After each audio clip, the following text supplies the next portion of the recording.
আসসালামু আলাইকুম। গল্প কাছে আসার মৌসুম। লিখেছেন নুসরাত সুলতানা সেঁজুতি। পর্ব ১। কারওয়ান বাজারের একটা ছোট্ট জায়গা। পেটের নাড়িভুড়ির পাকের মতো অলিগলিতে পেঁচানো চারিপাশ। সীমার মাঝে ভিড় করা বেহিসাবি ছোট ছোট টিনের ঘর দাঁড়িয়ে। এপাশ ওপাশ থেকে ড্রেনের নোংরা পানি কলকল করে বইছে। ময়লা আবর্জনার স্তূপে কোনাকানি মাখা।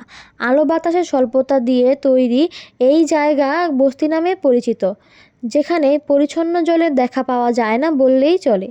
বস্তিতে ঢোকার পরপরই একটা বড় কলপাট চোখে পড়বে, যেটা বস্তির সবচেয়ে দামি সম্পদ। দিনের মধ্যে দুবার পরিষ্কার খাবার জল সাপ্লাই হয় এখানে, একবার সকালে আরেকবার সন্ধ্যায়। কিন্তু বিকেল নাগাদই ট্যাপের সামনেই ভরে যায় বস্তির মেয়ে বউ দিয়ে। আজকেও এর আলাদা কিছু হলো না। এক এক রঙের হাঁড়ি কলসি নিয়ে ট্যাপের সামনে অজগরের মতো একটা বড় লাইন বেঁধে গেল। শ্যাওলা পড়া দুটো ইটের ওপর কলসিটা মাত্রই দাঁড় করিয়েছেন রোকেয়া। ট্যাপ ঘুরিয়ে ছাড়তেই আচমকা কলসিটাকে ছো মেরে নিয়ে ফেলে দিল কেউ একজন। শীর্ণ নারী চমকালেন, চোখ তুললেন হতভম্ব হয়ে। বাকিদের দশাও তাই, দৃষ্টিতে বিনা মেঘে বজ্রপাত তাদের। রোকেয়া ভীষণ রেগে বললেন, এইটা কি করলি? চোখের সামনে এসে দাঁড়ালো একটা ফর্সা মতো পাতলা শরীর। পরনের লাল শার্টটায় কালো রঙের চেক চেক দাগ। অর্ধেক মাথা তার ছাই রং জিন্স প্যান্টের ভেতরে ইন করে ঢোকানো, হাত দুটো গুটিয়ে কোনোই অবধি এসেছে। লম্বা কোকড়া চুল ওপরে পনিটেল করে বাঁধা, কখনো ঘাড় নাড়ানোর সাথে হেলছে দুলছে। দুপায়ে দুখানা চড়ির টাস টাস শব্দ তুলে মেয়েটা এসে থামলো হেথায়। কপাল কুঁচকে বলল, চেল্লাচ্ছ কেন? কি করলাম দেখনি? আগে আমি অর্ডার নেব, তারপর সবাই। কেন? তুই আগে নিবি কেন? তুই কি আগে আইসস? এইখানে পানি নিতে হইলে লাইনে খাড়াইতে হয়। যা পিছনে গিয়া খাড়া। হোয়াট ইউ সে? আমি পেছনে স্টান করব?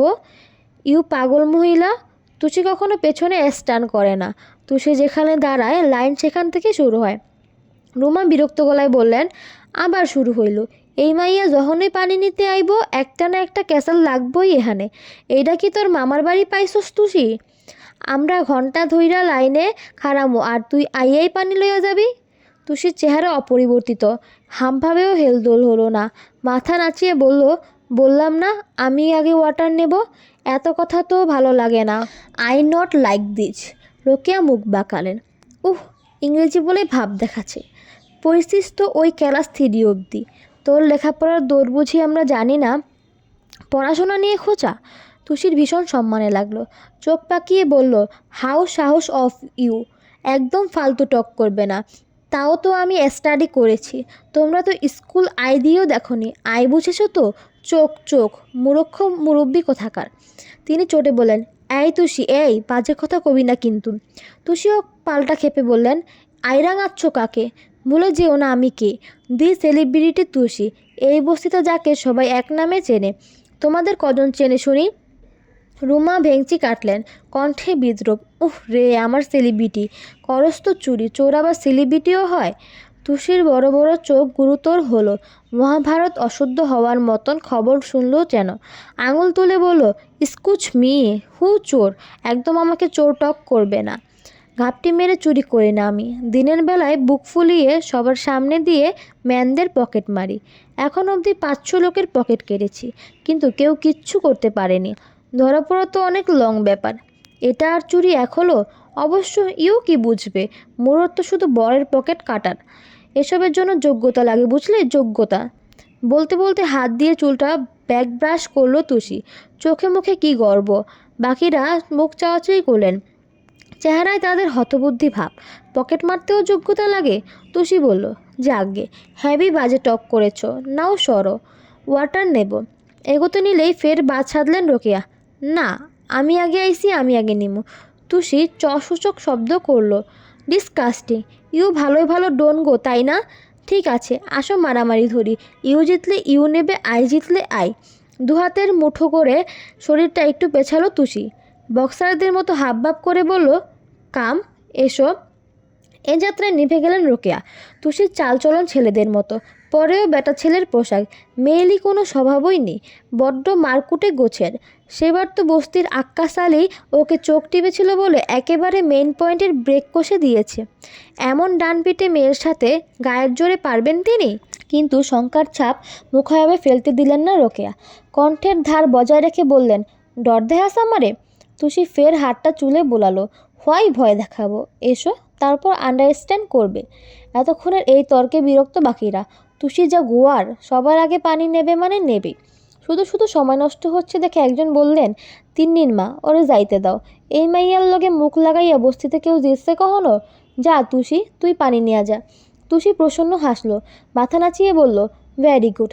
থিঙ্ক হচ্ছে এই বস্তিতে একজনে ইন্টেলিজেন্ট আছে, যে আমাদের খুব ভালো চেনে। দেখি সরো। রোকেয়া মুখ ঝামটালেন। তুষি যায় এলো না। গুনগুন করতে করতে কলসিতে জল ভরল সে। অত বড় ভারী কলসি কোমরে না দিয়ে সোজা তুলে ফেলল কাঁধে। ফরফর করে হেঁটে গেল। তারপর রুমা নাক মুখ কুচকে বললেন, এইডা মাইয়া কে কইব, চালচলন বেডাগো মতো, এডারে কোনোদিন বিয়া করব কেউ? ট্যাপের জায়গা পেরিয়ে আসার পর একটা ছোটোখাটো খেলার মাঠ পড়ে। এখানকার পুকুর ভরে বানানো এটা। 12-13 বয়সী 7-8জন ছেলে খেলছিল সেখানে। একটা ফুটবল ঘিরে ছোটাছুটি ওদের। কারো গায়ে জামা নেই, ধুলো ময়লা মেখে একশেষ সব। তুষিকে দেখেই ডাকলো একজন, ওস্তাদ, আইসকা খেলবা না? ও উত্তর দিল চেঁচিয়ে, নো, টুডে আমি বিজি, তোরা প্লে কর। চলে যাওয়া তুষিকে দেখে বিড়বিড় করলো কিশোর। আবার ইংলিশ কয়, কইতে যায় দাঁত ভাঙ্গা ফেলায়, তাও শিক্ষা হয় না। তুষির হাঁটার গতিতে নম্রতা নেই। কেমন হনহনিয়ে ঘরে এলো। টিনের তৈরি খুপড়ি এটা। ভেতরে ঢুকে ডাকলো, দাদি, ও দাদি, ইওর ওয়াটার এনেছি। হাসনা বানু উঠে এলেন, মুখখানা কালো, সাদা থানে ঘেমে যাওয়া ঘাড় মুছে বললেন, ওই কোনায় রাখ। তুষি তাই করলো। কলসি রেখে সোজা হয়ে বলল, অল ফিনিশ। শুনো দাদি, স্কাই মেঘলা, বৃষ্টি ইজ কামিং, একটু খিচুড়ি কুক করো না। হাসনা ভানু অতিষ্ঠ গলায় বললেন, উফ, হয় তুই বাংলায় কর, নাইলে বিদায় হওয়ান্তে। তোর এই ভাঙা ভাঙা ক্যাসেটের ইংরেজি আমি আর নিবার পারি না বাবু। তুষি হুঙ্কার ছুড়ল, নিউজদার দাদি, আমার ইংরেজি নিয়ে কিছু বলবে না। হাসনা বুঝলেন না, চোখ গোটালেন প্রশ্নে। নিউজদার, হেইডা কি? তুষির কণ্ঠে অসন্তোষ। এটাও জানো না? নিউজ মানে খবর, খবরদার। তিতিবিরক্ত শ্বাস ফেললেন বৃদ্ধা। তোর লগে কথা বাড়ায় পাগলে, আমি যাই কাম করি। হাসনা বানু শোবার ঘর ছাড়লেন। এই বাড়িতে 2টো রুম, পাশে ছোটোখাটো একটা রান্নাঘর, তাতে কোনো রকম একজন বসে উনুনে হাত চালানো যায়। তুষি গিয়ে ছোটো টেবিলে ফ্যানের সুইচ টিপল। ফুরফুরে হাওয়ার সামনে বসে কলার ঝাড়ল শার্টের। পা ছড়িয়ে বিছানায় শুতে যাবে, আবার হাজির হলেন তিনি। থমথমে করে বললেন, আজকে খিচুড়ি হবে না।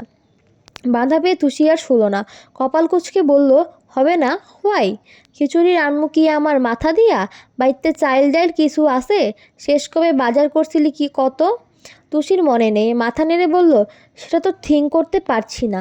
থাক, নো চিন্তা, আমি নাও গিয়েই বাই করে আনছি। কি দিয়ে আনবি?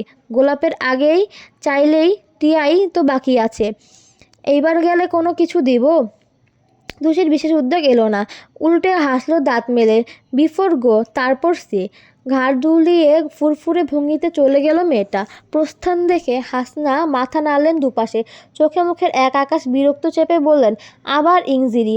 বস্তির এই মাথায় বড় বাজার বসে, এই তো মেন রোডের পাশেই এটা। চৌমাথা পেরিয়ে এই পাড়ের দোকানটা এলো তুষি। গোলাপ তখন ক্যালকুলেটর টেপায় ব্যস্ত। মেমো কার্ডের ফর্দ মিলিয়ে হিসেব কষছে কিছুর। ও এসেই বলল, গোলাপ চাচা, কুইক করে 2 কেজি চাল আর হাফ কেজি ডাল দাও, মানি 2 ডেজ পরে দিয়ে যাব। কণ্ঠ শুনে তড়িৎ কাজ থামিয়ে চাইল গোলাপ। মুখ গোছ করে বলল, এসব নামে ডেকো না, বুকে খুব ব্যথা পায়। তুষি ফোঁস করে শ্বাস ফেলে হাসলো। টেনে টেনে বলল, তাহলে কি ডাকবো?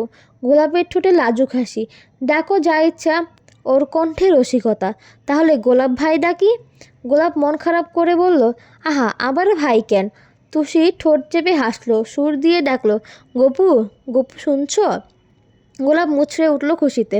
লজ্জায় ফোলা গাল নিয়ে বলল, কি সুন্দর করে ডাকলে তুষি, বলো না তোমার কি চাই? ওই যে 2 কেজি চাল অ্যান্ড হাফ কেজি ডাল, পরে টাকা দিয়ে যাব। তোমার কাছে আবার টাকা কী জিনিস? বলেই হাত চালালো গোলাপ। বড় বড় পলিথিনে চাল ডাল ভরে এনে বলল, চাল 2 কেজিই দিলাম, কিন্তু হাফের জায়গায় ডাল 1 কেজি দিয়েছি। এই বাড়তি হাফ কেজি তোমাকে ভালোবেসে দিলাম তুষি, টাকা লাগবে না। তুষি গালে হাত দিল। অবাক হওয়ার ভান করে বলল, হ্যাঁ তাই? কি সুইট তুমি। ঠিক আছে দাও, ফ্রির জিনিস আবার ফেরত দিতে নেই, লোকে খারাপ বলবে না। তারপর পলি দুটো এক হাতের খপ করে টেনে নিল মেয়েটা। গোলাপ প্রস্তাব ছুড়ল ফিসফিস করে, রাতে দেখা করতে আসবে ওই স্যারেজ গাছের নিচে। তুষির উত্তরের আগে এক লোক এসে দাঁড়ালেন, মোটামুটি বয়সের পুরুষ বলা যায়। ওনাকে দেখে থামলো গোলাপ। প্রেমের আলাপে বিঘ্ন পাওয়ায় নাখোশ হওয়ার ছাপ বসলো মুখে। জিজ্ঞেস করলো গম গম করে, কি চাই? লোকটা জিভ নাড়িয়ে একটা বড় লিস্ট বললেন, 2 ডজন ডিম, দুধ, আরও কত কি। কাস্টমারের সামনে গোলাপ বিশেষ সুবিধা পেল না। হুকুম মানতে ফ্রিজ খুলে দুধের প্যাকেট আনতে চলল। লোকটা ব্যঞ্জন নিয়ে ঠোঁটে চাপলেন। দোকানে ঝুলন্ত লাইটার তুলে জ্বালালেন মাথাটা। তুষি পলি নিয়ে পাশ কাটাতে গেলে আচমকা ধাক্কা লাগলো গায়ে। ডালের প্যাকেট মুঠো খসে মাটিতে পড়ে গেল। লোকটা চমকালেন কিছু, ঘুরে চাইতে দারুণ করে হাসল Tushi. Sorry, not see you. সুন্দরী মেয়ে দেখে আটখানা ভদ্রলোক, তার ওপর এত মন করা হাসি। ঘন ঘন ঘাড় নেড়ে বললেন, না না, কোনো সমস্যা নেই। তুষি যেন লতিয়ে গেল। হেলায় পড়ে থাকা ডাল দেখিয়ে বলল, একটু তুলে দিন না প্লিজ। হ্যাঁ হ্যাঁ, নিশ্চয়ই। সানন্দে ঝুঁকে ডালের পলি তুললেন তিনি। সোজা হয়ে হাসলেন, নিন। তুষি ধরল, থ্যাঙ্কস। আরেকটাও কথা নয়। কেমন ঝড়ের বেগে পাশ কাটালো মেয়েটা। ভদ্রলোক চেয়ে রইলেন সেদিকে। আরেকটু কথা বাড়ানোর ইচ্ছে ছিল, কিন্তু তুষি দিল না। এই হা করে থাকা গোলাপের পছন্দ হয়নি। গজগজিয়ে বলল, আর কি চাই? লোকটা ফিরে চান। কত হলো? 535 টাকা। মুখ ভার করে জানালো গোলাপ। লোকটা পকেটে হাত দিলেন মানিব্যাগ বের করতে। পিলে চমকালেন তখনই, এ কি, মানিব্যাগ কই? হাতানোর গতি বাড়ালেন তিনি। এ পকেট ও পকেট ঘেঁটে উদ্ভ্রান্ত চোখে চারপাশ দেখলেন। দুশ্চিন্তায় একসা হয়ে বললেন, আমার মানিব্যাগ, আমার মানিব্যাগ কোথায়? গোলাপ কিছুক্ষণ চেয়ে কিছু একটা ভাবল। দীর্ঘশ্বাস ফেলে শুধালেন, পাওয়া যাচ্ছে না? না, এখানে আসার আগেও তো ছিল, এখন পাচ্ছি না। গোলাপ নিষ্প্রভ। কেমন করে আওড়ায়, তাহলে আর পাবেনও না। লোকটা বুঝলেন না। ব্যথিত চোখে আশেপাশে তখনও। টাকা না থাকলে এখন বিল মেটাবেন কী করে? বস্তির ভেতরে ঢুকেই মানিব্যাগ বের করলো তুষি। ভেতরে 500 টাকার কয়েকটা করকরে নোট, অল্প কিছু খুচরোও আছে। সব হাতে নিয়ে বাকিটা উল্টো পাল্টে দেখলো ও। না, আর কিছু নেই, কাগজপত্রে ভরা, এসব ওর কাজের নয়। নোটের গায়ে চুমু খেয়ে মানিব্যাগটা ছুঁড়ে ফেলে দিল সে। টাকা গুনতে গুনতে বলল, হ্যান্ডে মানি চলে এসেছে। টুডে শুধু খিচুড়ি না, একটা মুরগিও বাই করে নিব, জমিয়ে ইট করা যাবে। উফ। চ্যাপটা পুরনো উঁচু ভবন, ভেতরে গমগমে আবহ। এদিক থেকে ওদিক ব্যস্ত মানুষের যাতায়াত। মাথার ওপর কতগুলো ক্যাটকেটে ফ্যানের তাণ্ডবে খাকি পোশাক পরা মানুষগুলো অতিথু বেশ। দুদণ্ড ফুরসত নিয়ে বসে নেই কেউ। নিয়মশৃঙ্খলার একেবারে উপচে পড়া পরিবেশ যাকে বলে। এসবের মাঝেই লম্বা পায়ে কোনো একটা ঘরের দিকে রওনা করলো শরীফুল। এই বিশাল থানার এসআই তিনি। সোজা এসে ঢুকলো ভেতরে। কপালে আঙুল মিশিয়ে সালাম ঠুকে বলল, স্যার, একটা মেয়ে কমপ্লেন লেখাতে এসেছে, বলছে আপনার সাথে দেখা করবে। খুব জোরাজুরি করছে আর কি। ওপাশে পুরুষটি দাঁড়িয়ে বিশাল তাকের খাস থেকে ফাইল তুলেছে হাতে। কথা শুনে প্রস্তের চওড়া সুগঠিত লম্বা শরীর ঘুরিয়ে ফিরল সে। সুষম চেহারা, ফ্যানের তোড়ে মাথায় ঘন কালো ক্ষুদ্র চুলের একাংশ নড়ছে। দীপ্তিময় দূরদর্শী চোখের নিচে আকর্ষণীয় গম্ভীরতা তার। ধারালো নাকের পাটা যেন প্রতাপী তীরের ফলার মতো। চমৎকার পুরুষটির উত্তর দিতে ভ্রু কোঁচকালো। হালকা রঙের ত্বক ভাঁজ বসালো কপালে এসে। খুব ছোট শব্দে আওড়ালো, তো না মানে স্যার, রেপ কেস। কী করবে বুঝতে পারছি না। বাইসেপস ফোলা হাত দিয়ে ফাইলটা চট করে বন্ধ করলো পুরুষ। চোখ মুখ দেখেই যেন প্রশ্নটা বুঝে ফেলল শরীফ। নিজেই জানালো, আমি বাইরে বসিয়ে রেখে এসেছি স্যার, ডাকো। শরীফের ভেতরে উসখুস ভাব। সেকেন্ড খানেক পার হলেও জায়গা থেকে নড়ল না। চেহারার বিস্তর দোনামোনা দেখে প্রশ্ন এলো, কী সমস্যা শরীফ? ভদ্রলোক জিভে ঠোঁট ভেজায়, কথাতে মিনমিনে ভাব। না মানে স্যার, কমপ্লেনটা এমপির ছেলের নামে। শোভিত পুরুষের চোখ দুটো দপ করে উঠল। ইঙ্গিত বুঝেই চোয়াল শক্ত হলো নিমিষে। দরাজ স্বরে বলল, সো হোয়াট? তোমাকে ডাকতে বলেছি, ডাকো। শরীফ থমকালো খানিক। সামনের মানুষটা তার চেয়ে বয়সে ছোট, কিন্তু উচ্চতা থেকে পদ সব কিছুতে এগিয়ে। তেজদীপ্ত চোখ হতে শুকনো মুখের গড়ন সব চকচকে করছে আত্মগরিমায়। টেবিলে রাখা নেম প্লেট একবার চোখ রাখল সে। সফেদ করা বাল্বে জলজল করছে। এএসপি ইয়াসির আবরার স্বার্থ। অজ্ঞতা মাথা নাড়ল শরীফ। ফিরল মিনিট কয়েক, সাথে 22-23 বছর বয়সী একটা মেয়ে জড়সড় হয়ে এসে দাঁড়ালো কোনো রকম। স্বার্থ সামনের চেয়ার দেখালো। বসুন। মেয়েটি বসলো, দেহে সংকোচ, চাউনিতে ভয়। আপনার নাম? ফারিন ইসলাম। স্বার্থ মেয়েটিকে চোখের দিকে চাইল। একেবারে তরাক দৃষ্টিতে রাগ ঢাক নেই, পূর্ণ তীক্ষ্ণতায় মেপে নিল কিছু। জিজ্ঞেস করলো হাসনহীন, বলুন কি হয়েছিল? মেয়েটা মাথা নামালো, মুখায়বে অস্বস্তি। পরপর ঢোক গিলতে দেখে চুপচাপ পানির গ্লাসটা ঠেলে দিল স্বার্থ। খান, সময় নিন, তারপর শুনছি। ফারিন হাত বাড়িয়ে গ্লাস নেয়, ফাঁকা করে এক শ্বাসে, যেন বহুদিন জলের ছোঁয়া পায়নি। তারপর ঠোঁট মুছে দম নিল। আস্তে ধীরে বলল, আমি ইউনিভার্সিটি পড়ি, বিবিএ সেকেন্ড ইয়ার। রুহান আমার ব্যাচমেট। কদিন ধরে খুব বিরক্ত করছিল, আজে বাজে প্রস্তাব দিচ্ছিল, রাজি হয়নি। শেষে সেদিন মাঝরাতে ফোন করে খুব হম্বিতম্বি করে, তুলে নিয়ে যাবে এই সেই। কথা শুনেই বুঝেছিলাম ও ড্রাঙ্ক, সেজন্য অতটা আমলে নেইনি। গত বুধবার টিউশন করিয়ে হোস্টেলে ফিরছিলাম, আনুমানিক 9টা বাজে তখন। আচমকা রুহান গাড়ি নিয়ে সামনে দাঁড়ালো, সাথে আরও দুজন। তারপর আমাকে টেনে হিঁচড়ে, বাকি কথার আগেই হু করে কেঁদে উঠল মেয়েটা। ফুপিয়ে ওঠার ধাত সামলাতে সময় লাগলো বেশ। একচোট অশ্রু বিসর্জনের ইতি টেনে বলল, বৃহস্পতিবার ও আমাকে হোস্টেলের রাস্তা দিয়ে ফেলে রেখে যায়। আমার তখন সেন্স ছিল না, চোখ মেলে নিজেকে হাসপাতালে দেখি। সুস্থ হওয়ার পর থানায় গিয়েছিলাম, কিন্তু রুহানের কথা জানার পর কেউ কেস নিতে চাচ্ছে না, উল্টো আমাকে কথা শুনিয়ে বের করে দিচ্ছে। বাবা মাও আমার পাশে নেই, ওনারা চাইছেন না আমি এসব জনে জনে বলে বেড়াই, তাহলে সম্মান যাবে, সমাজ আমাকে থুতু দেবে। কিন্তু স্যার, আমি দিনের পর দিন মরার মতো বাঁচবো, আর রুহান এত বড় একটা ক্রাইম করেও বুক ফুলিয়ে ঘুরবে? এই দেশে কি আসলে অন্যায়ের কোনো সঠিক বিচার নেই? স্বার্থ নিশ্চুপ, তার নির্মষ্ট দাঁতের নিচে প্রখর মনোযোগ, ভাবছে কিছু। কিন্তু শরীফ চুপ থাকতে পারেনি, কর্কশ ভাষায় বলল, দেখুন, এসব ইমোশনাল কথাবার্তা থানায় চলে না। এখানে প্রমাণ চাই, সাক্ষী চাই। এমন মুখে মুখে তো আর অভিযোগ নেওয়া সম্ভব না। আপনার কাছে প্রমাণ আছে? স্বার্থ তপ্ত চোখ চাইতেই মাথা নোয়ালো সে, আমতা আমতা করলো, না মানে স্যার, আমি তো। চুপ করে দাঁড়াও। গর্জন শরীফের মুখটা ছোট হয়ে গেল, কিন্তু ফারিনের উদ্বেগ নিয়ে বলল, আমার কাছে কিছু প্রমাণ আছে। ও আমাকে হুমকি দিয়েছিল, সেই কল রেকর্ডস, ওর পাঠানো আজে বাজে মেসেজ, আর আমাদের হোস্টেলের রাস্তার সিসিটিভি ফুটেজ। ওখানে নিশ্চয়ই এসব রেকর্ড হয়েছে। আপনারা তো চেক করলেই পাবেন, এসবে নিশ্চয়ই বোঝা যাবে আমি মিথ্যে বলছি কি না। মেয়েটির চোখে আসা, প্রশ্নের উত্তর পেয়ে একটু সাহারা পাওয়ার ইচ্ছা, কিন্তু স্বার্থ উত্তর দিল না। তার ভাবনা কাটেনি। ও ফের বলল, স্যার, আমি আপনার ভরসাতেই এখানে এসেছি। আমার এক বন্ধু আপনাকে চিনে, ওই বলেছেন আপনি একজন সৎ পুলিশ অফিসার, অপরাধের সাথে আপোষ করেন না শুনেছি। আমাকে থানায় খুঁজেও এসেছিলাম, পাইনি দেখে এখানে। মাঝপথে হাত তুলে থামালো স্বার্থ, বলল, এত এক্সপ্লেন করতে হবে না। আপনার কাছে যা প্রুফ আছে জমা করে যান, বাকিটা আমি দেখছি। শরীফ, মিস নেহাকে ডাকো। মাথা নাড়ল শরীফ, হাঁক ছুড়ল, ছুটে এলেন নেহা। সালাম ঠুকতেই স্বার্থ বলল, ওনার স্বীকারোক্তির একটা ভিডিও ক্লিপ নিন, এরপর মেডিকেল টেস্ট হবে।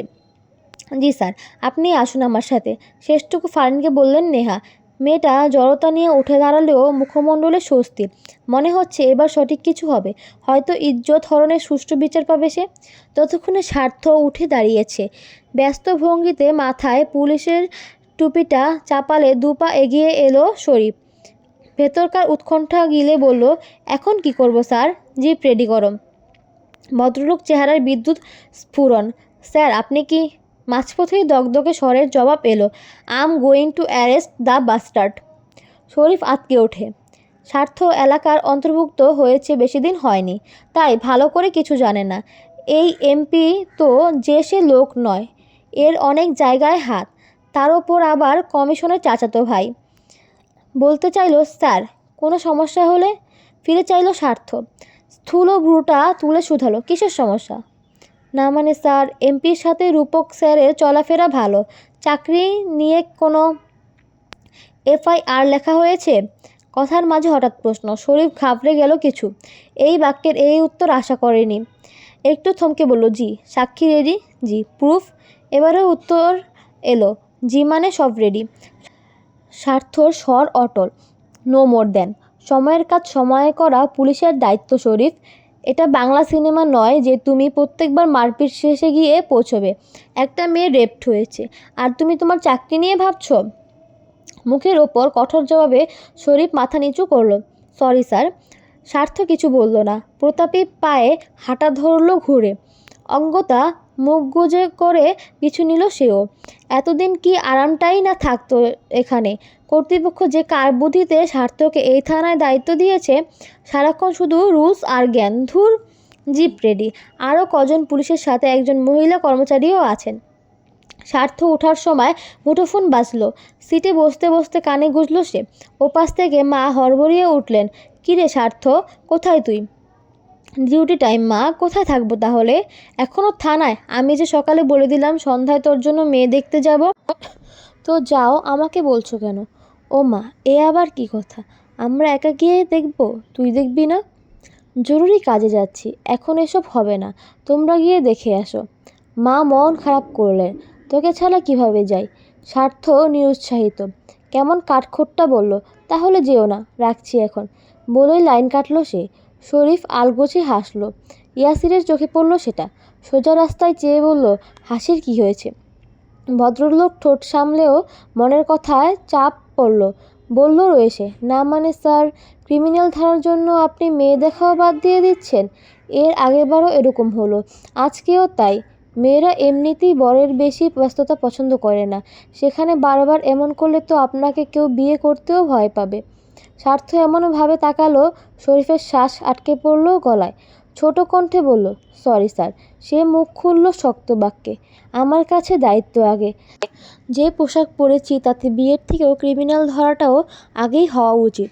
শরীফের আদলে অন্ধকার। গাড়ি সেই চালাচ্ছে। ড্রাইভিংয়ের হাত ভালো তাই। স্বার্থর কথায় মাথা নাড়লেও ঠোঁটে হাসি এলো না। উল্টে কটমট করে ভাবল, এত ক্রিমিনাল করিস বেটা, তোর বিয়েটাও যেন কোনো ক্রিমিনালের সাথেই হয়। চলবে। মোটামুটি বুঝতে পেরেছেন নায়িকা এখানে চোর আর নায়ক পুলিশ। নায়িকা পড়াশোনা জানে না, তাই ভুলভাল ইংলিশ বলবে। যাকগে, প্রথম পর্ব কেমন লাগে জানাবেন। আর অবশ্যই পরবর্তী পর্ব শোনার জন্য আমার চ্যানেলটা সাবস্ক্রাইব করে পাশে থাকবেন।